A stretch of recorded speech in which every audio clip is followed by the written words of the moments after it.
Welcome to Monterey County Pops Pros Teach. I'm Carl Christensen, the music director and conductor of Monterey County Pops. Our orchestra of fully professional musicians presents free concerts of pops and patriotic music throughout Monterey County. During the school year, we visit local schools and conduct clinics and workshops for student musicians in the afternoon. And in the evening, we perform together in a free concert for their community. We are committed to mentoring young musicians, and since we have not been able to visit schools since March, we have created this series of instrumental clinics. They will be broadcast once a week on Comcast Channel 24, and they will also be posted on our website, montereycountypops.org, along with downloadable exercises, tips, and other print material. Bienvenido a Monterey County Pops Pros Teach. Soy Carl Christensen, director musical de Monterey County Pops.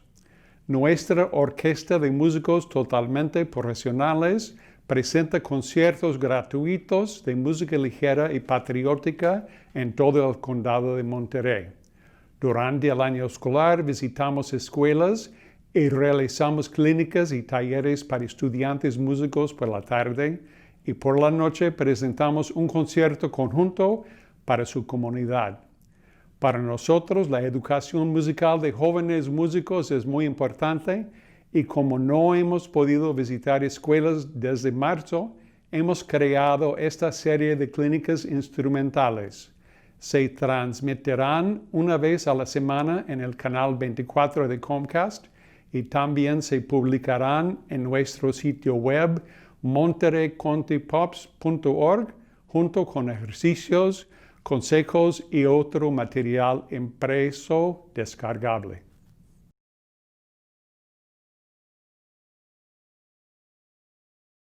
And now please enjoy our trombone episode presented by Principal Trombone Steve Mortensen. Y ahora disfruten de nuestro episodio de trombón presentado por nuestro trombón principal Steve Mortensen. Hi, my name's Steve Mortensen. I'm the principal trombone with the Monterey County Pops, and I'm here today to talk about the trombone. The first thing I wanted to do was show it to you in pieces. This is how it normally comes. There's a slide section, a bell section, and a mouthpiece. And what I wanted to talk about first was preparing this part, the slide, because in our clinics that we've done, we haven't seen too many trombone players. But the ones I have, it was very difficult for them to move the slide. And I asked them how often they cleaned it, and they said maybe once a month or something like that. And I wasn't sure exactly what they did. So I brought this with me today, and I'm just going to show you a simple thing. It's called a cleaning rod. It normally comes with a new trombone. So if you have a school instrument, it might be in the case still. But we use this to clean. This is in two parts as well. This is the inner slide part, and this is the outer slide part, tubes. And this part is what really needs to be cleaned well, and probably would be hanging up its smoothness if it wasn't. So you have to be careful with this stuff too. Usually prepare this pretty good. I don't want to get anything stuck, so I try to make a little ball at the end, make sure that's secure. And when I'm home doing this, I actually will put some water, warm water, maybe a little soap down the slide tube, these tubes here. And you just want to make sure this won't get stuck in there.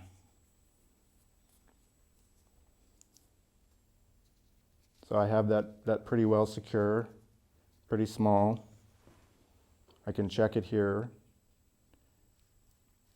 And then I just want to run it back and forth. I may have water in here when I'm at home on both sides. Make sure I get it all clean. The other thing I'm doing here too is I'm not just trying to stick it all the way to the end down here. You can do this before you put it in. Just see where it ends here. because if you jam it down there, you might dent the crook here in the end from the inside. You don't want to do that. So after that's all good, you might want to rinse it out. Then usually you have something like this. This is called Super Slick. There's also another brand. I can't remember the name of it right now. But you don't really need very much. I'm just putting a thin layer on my finger, and this part of the tube, the inner slide, it's a little bit bigger down here. It's hard to see on this instrument because it's so machined so well, but it is just slightly bigger, and that's what this part runs on. So I'm just taking a little bit on each of these middle sections down at the end.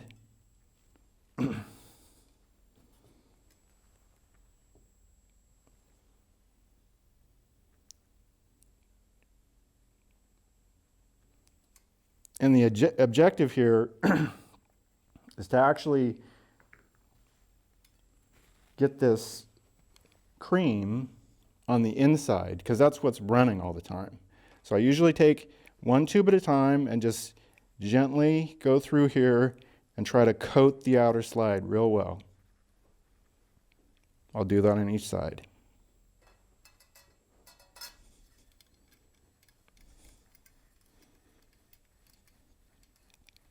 Doesn't need a whole lot. And then after I do that, it's probably got enough on that side now. I'm just going to take and wipe all that off. It's probably all you need to do.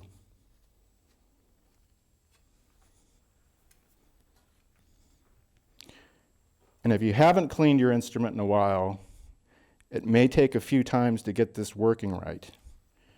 And you can also feel the outside for dents. That's another thing, because if you have dents on the outside, you probably need to see a repairman, a technician, that will know how to remove them. And if repeated cleanings don't get it going right, then seeing a technician too, he may have other ways, chemicals and stuff that he would have to clean it, even down to probably repolishing the inside. So that's that. This is the bell section. Looks a little bit different. This is a large bore tenor usually for we use in orchestra playing or acoustic playing. It projects more than the smaller instruments. This part here just lowers the pitch by a fourth. Bass trombones have the same thing. They have multiple valves, puts it in different keys. So the instruments you may have may not have this section. That's okay. Today's session is not going to be about using that, even if you do, because I believe it's important to learn how to play the trombone naturally. That's how I started. I didn't have anything like this when I started playing. And some of the method book that I'm going to be referring to later, it doesn't emphasize any of that stuff. It's all about the natural positions, the 7 positions on the instrument. So in the book, it's called the Clark Method for Trombone. Ernest Clark was the brother of the famous cornet soloist Herbert Clark. And from what I could find out, he was a professor at Juilliard, but I can't find any more information. I searched. I was very interested. I had this book when I started playing. In my copy, I still have. I have a date there that said 1971, so that can tell you how old I am. I started playing in the 4th grade. I think I started studying privately a few years after that, through middle school and high school.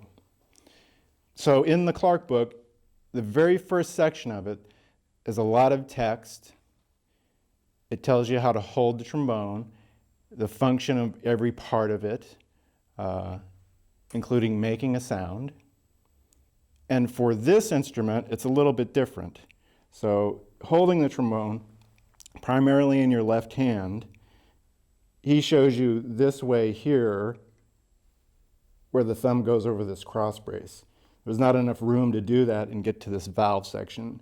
So this manufacturer actually made a little help thing.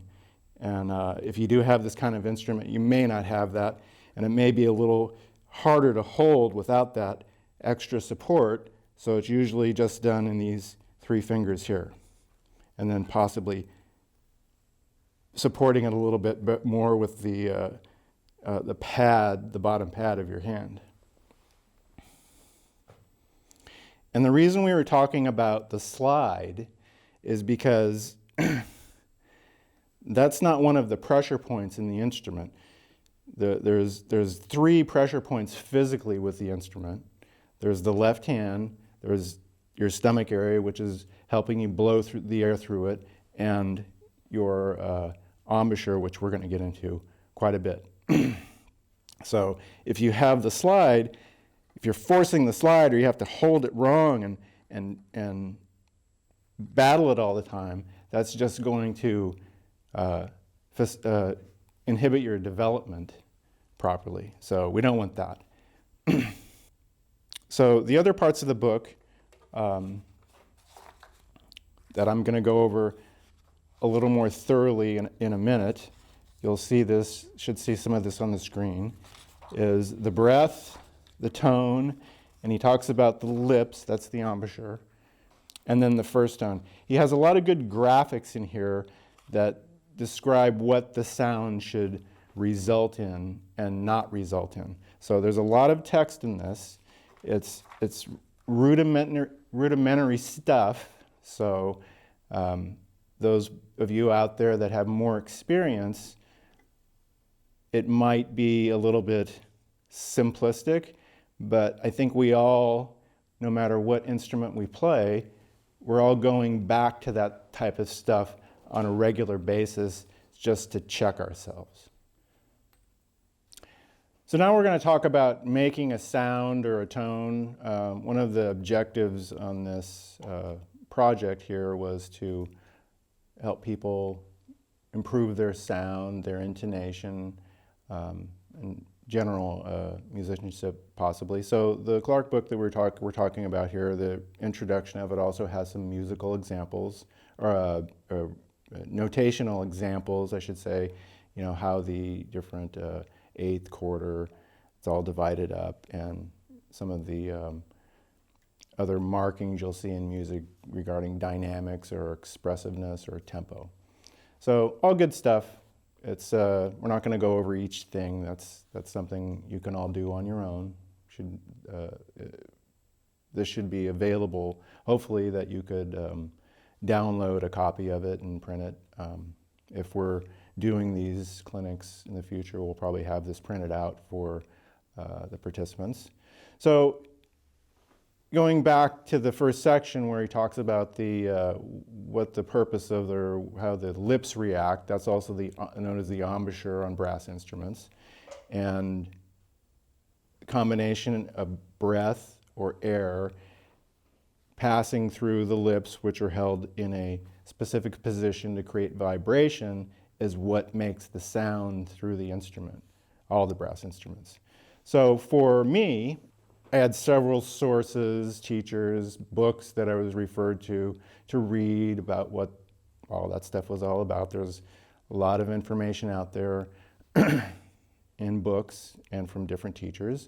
So, but for me, the way I think about it is I'm trying to just get the very center where the lips touch to vibrate, just as Clark says, with the air passing through it. There's nothing else happening.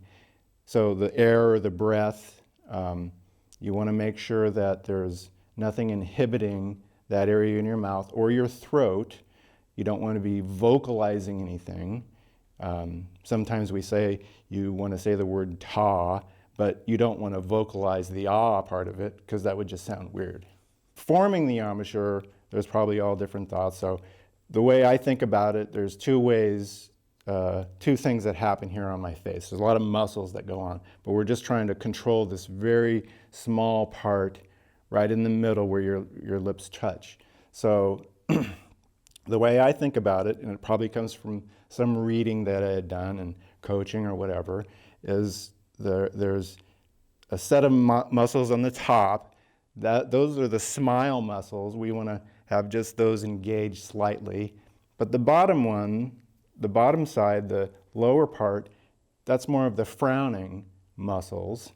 So when you put it all together, my embouchure probably looks something like this without the mouthpiece put on.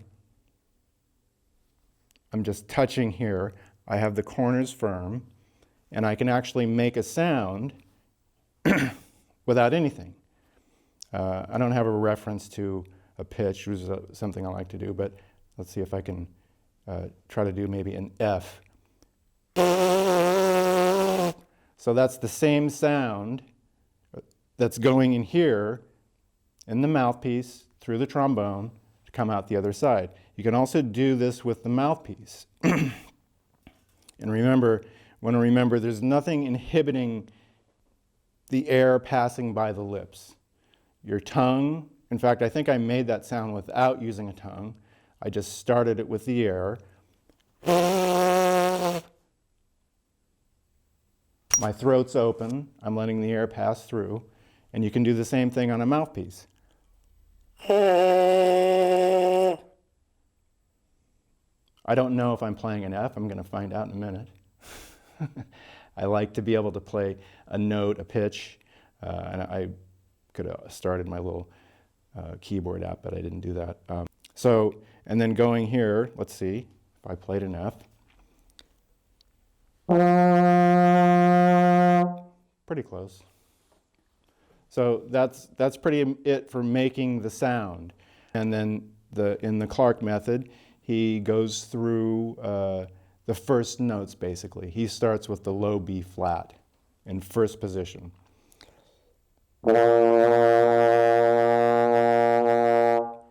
I'm not going to try to buzz that note. Those lower notes don't come out so well when you just do it by yourself. So that's some practice to do, just trying to make a sound without a mouthpiece, with the mouthpiece, and then go to the trombone. There's whole schools of thought about that kind of stuff. I don't really subscribe to that. I do it a little bit just to kind of see where things are at maybe every day, but I don't, try to improve my range of buzzing and things like that. So there's different thoughts about all that stuff. So in the Clark book, he starts with exercise 1, and he has a very defined method for finding the positions, and it's very good too. It's very simple, and he goes through this whole section that's we're including here, which is pretty much the entire thing. At some point in time, he's gets to every position and how to find it, his own method. So, but for me, I want to describe that a little bit different, because he actually refers to some measurements, which I've never tried. So, but there's other ways to try to find it as well. So, in the very first exercise, he talks about playing the F natural in the staff in sixth position as well. So later on, more advanced playing, there's called alternate position, but it's a simple way to find out where that is on the instrument.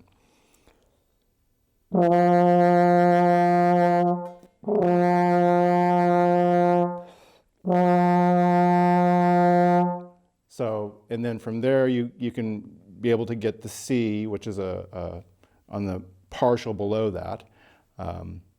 Same partial as the F, but we won't get into that kind of stuff. So for me, though, there's another way that I like to think about it, and it goes from how the slide actually looks in relation to the bell section. So for me, third position, the cross brace on the slide is about parallel with the edge of the bell, okay? So fourth position, the end of the outer slide is just past. So then now I have third, fourth, and sixth. So from fourth to sixth, about halfway, is fifth. And then seventh position, same way with fourth, I can see the end of the outer slide just past the bell, and I can see the stockings on my slide. So that's where about the center of the end of the outer slide is about the center of those stockings. So second position, talked about third, first. Second position is about halfway between first and third. Kind of a simple way to do it. Take some practice. These exercises that he has in here, he talks exactly what new position he's introducing. And again, if you have experience with all this stuff, I apologize. But like I said, we haven't seen too many trombone players, and I think we need to address everyone who may be looking at this. So now we're going to play exercise. I'm going to play exercise 1 for you with the F in 6th position. He has everything written out here. But the other thing I want to talk about is articulation. And somewhere in here he's talking about you say ta or tu, something like that. You don't want to say toot. You don't want to stop the tone with your end of your tongue. But he also describes it as the tongue hits the upper part of your, right behind your teeth, your gum. But I know for a fact that's not where my tongue goes.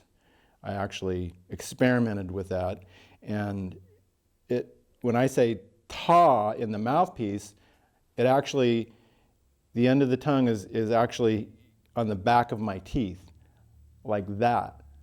That's where it's actually articulating. I tried it to put it up on the top of my gum. I even did it recently, and it doesn't work. It just sounds weird. So that's another little thing. And you can actually do that with the mouthpiece as well, just the mouthpiece by itself. And you don't want to do what I'm going to do here. If I just almost not play, I can feel it there. Like that. That's where my tongue is, where I'm saying ta in the mouthpiece. So that's not exactly right. Maybe it was for him. Maybe it is for other people. I don't know. That's not how it works for me. So we're just going to play this simple little exercise. It's basically first position notes, but then he's playing he wants to go to 6th for the F on the second line. And then you go down to the C, which is in the partial below it. And then he kind of combines going from 6th to 1st for the F at the very end. So you can try to get that matched in there. And I'm going to use this tongue that we're talking about. I have to breathe between all this. That's fine. You need to breathe. You need to keep the air going. You always want to be able to, make the phrases comfortably. It's very hot here today, so it makes it harder to breathe. So I'm going to play this reasonably slow in time. He also talks about tapping the foot. That's okay. I think that's a good practice. You also have metronomes. The reason I think foot tapping is okay, you probably don't want to do it in your band. They probably might shun on that, is you need to develop your own internal sense of rhythm. You don't always want to be relying on something out there. That's important to develop as just your general musicianship. So I'm just going to try to do this. This is exercise 1.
So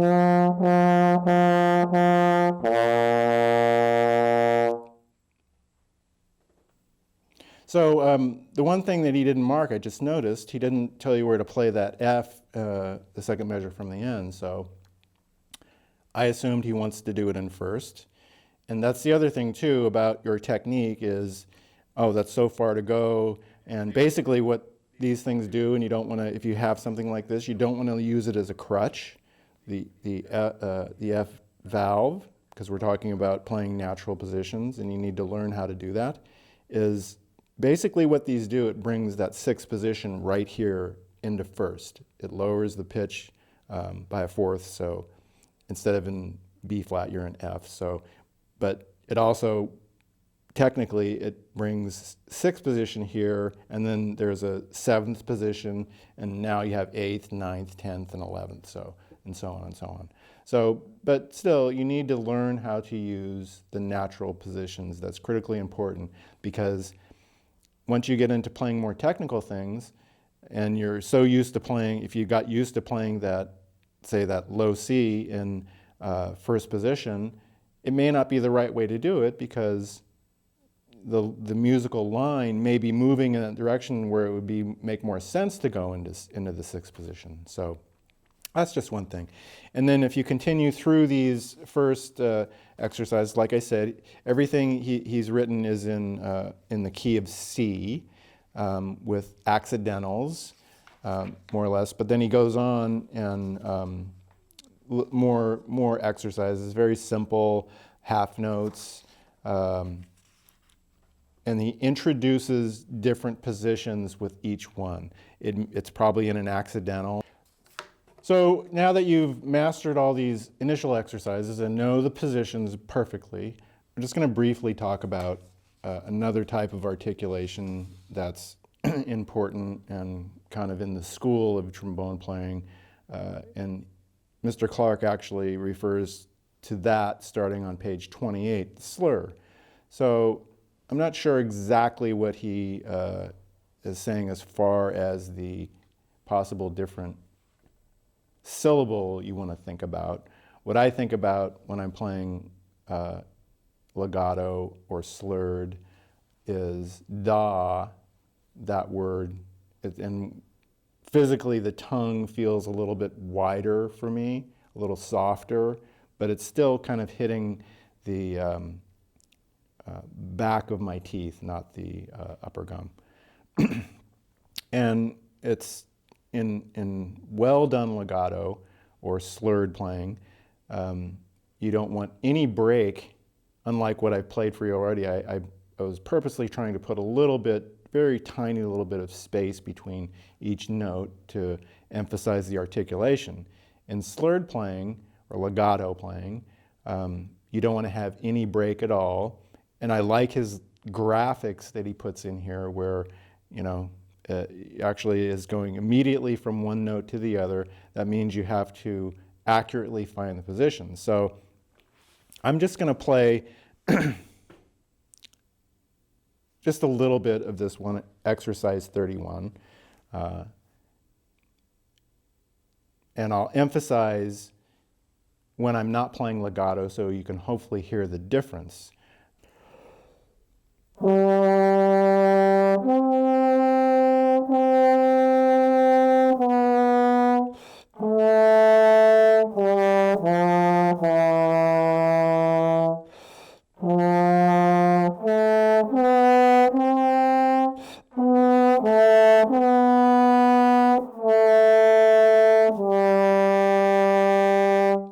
So that was just the first line of that. Not played very well, but that's the idea, a little bit different. And with the trombone, there's a whole school of thought that wherever it came out, the singing trombone or whatever, and it may be because the register of the instrument is very similar to vocal, possibly tenor, and alto ranges. So it may become easier when equipment got better in the first part of last century to actually improve that part. And you know, the famous Tommy Dorsey, if that may be too old for everybody, but you can probably YouTube Tommy Dorsey and find out the famous solo that he was so connected with his theme song. And very high playing too, very beautiful playing. So he's a very good source, but very advanced, not impossible. So that's all we have time for in this session. I have a lot more stuff to throw at everybody, but for now we're going to have to end this here, and I'm hoping to see you again. Thank you.